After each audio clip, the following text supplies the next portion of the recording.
الخوف. مين فينا يعرف هو ليه أوقات بيخاف وأوقات ما بيخافش؟ في سنة 1990 شاب أمريكي في ولاية نيوجيرسي سمع ضرب نار جاي من بعيد، قام هرب من الولاية كلها، خاف على نفسه وعلى حياته، ودون ده وسجله في مذكراته.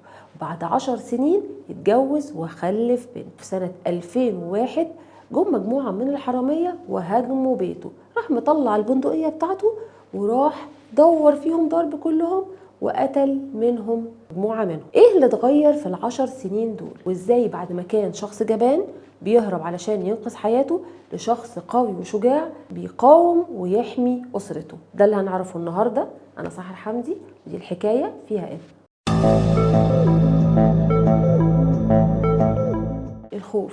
الخوف شعور طبيعي إنساني. لو تعرض الشخص لشيء خارج عن المألوف فبيخليه يحس بالتوتر والقلق والهروب من الشيء المسبب للشعور ده، زي مثلا التعرض لحيوان مفترس أو ضرب نار أو هجوم مجموعة عليه أو تهديد بالسلاح. كل المواقف دي ممكن تكون مواقف غير مألوفة عليك، حتى لو مألوفة بس مادام بتشكل خطر عليك وعلى حياتك فطبيعي هتحس بالخوف. وده يخلينا نسأل نفسنا سؤال: هو ازاي مثلا الشرطة أو البوليس أو الجيش مش بيخافوا لما بيتعرضوا لضرب نار من الخارجين عن القانون؟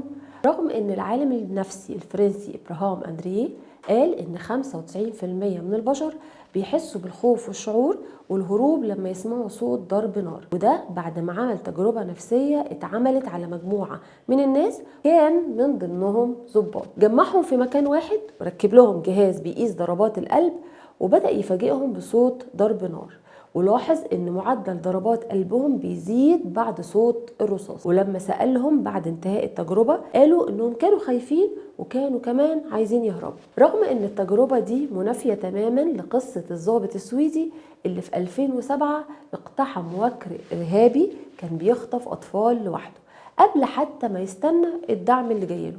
وده لمجرد انه شك ان في اطفال مخطوفة من غير ما يخاف او يفكر انه ممكن يموت وما يلحقش اصلا انه ينقذ الاطفال المخطوفين دول. فهل الضابط ده عنده قوة خارقة مثلا؟ او هل جون اللي حكينا عنه من شوية كان واخد حباية الشجاعة وتحول من شخص عادي كان بيجري ويخاف من صوت الرصاص لشخص قوي بيدافع عن بيته واسرته بكل شجاعة؟ الحقيقة لا، السبب هو الشعور بالمسؤولية.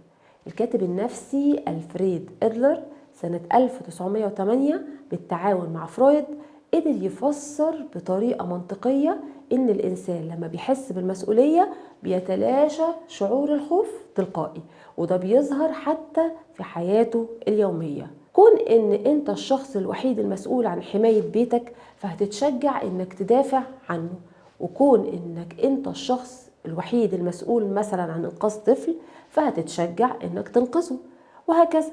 وهنا بتظهر العلاقة العكسية بين المسؤولية وبين الخوف، زي ما إدلر وضح ده وأثبت لنا مثلا إن الضابط مش بيخاف من الرصاص رغم التجربة اللي اتعملت من إبراهام، وده علشان هم المسؤولين الوحيدين عن حماية المكان ده. وليه برضو جون قدر يحمي أسرته وبيته؟ وده علشان هو المسؤول الوحيد عن ده. وده برضو بنلاحظه في حياتنا اليومية بشكل مبسط، لما تلاقي مثلا أم بتدافع عن ابنها رغم إنها أضعف مما يكون، وده بسبب إحساسها بالمسؤولية. إزاي؟ وده كان توضيح للعلاقة بين الخوف والمسؤولية، وإزاي ممكن نتغلب على خوفنا وإحساسنا الدائم بالخوف. لو في إحساس المسؤولية عندنا فالخوف هيقل تمام.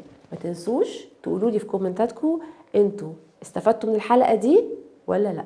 أنا سحر حمدي ودي الحكاية فيها إن